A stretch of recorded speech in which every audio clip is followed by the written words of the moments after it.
ఓం శ్రీ మాత్రే నమః. వారాహిదేవి వ్రత నియమాలు. ఉదయమునే నిద్రలేచి స్నానాది కార్యక్రమములు పూర్తి చేసుకొని ఉతికిన దుస్తులు ధరించి వారాహి అమ్మవారి ఫోటో పెట్టుకొని ఆవు నెయ్యితో దీపం వెలిగించి పసుపు గణపతిని చేసి పూజించి ఆ తర్వాత వారాహి అమ్మవారిని మల్లెలు, చామంతులు, గులాబీ, మందారం వంటి పువ్వులతో పూజించి అమ్మవారికి వారాహిదేవి స్తుతి చదువుకొని తర్వాత లలితా సహస్రనామ స్తోత్రం కూడా చదువుకొని అన్నంతో వండిన పిండి వంటలు, బూరెలు, పానకము నివేదన చేయాలి. రాత్రి వేళల్లో అమ్మవారిని పూజించాలి.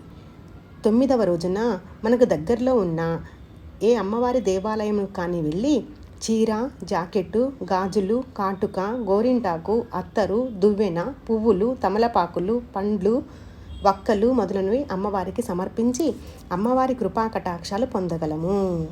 సర్వం శ్రీకృష్ణార్పణమస్తు.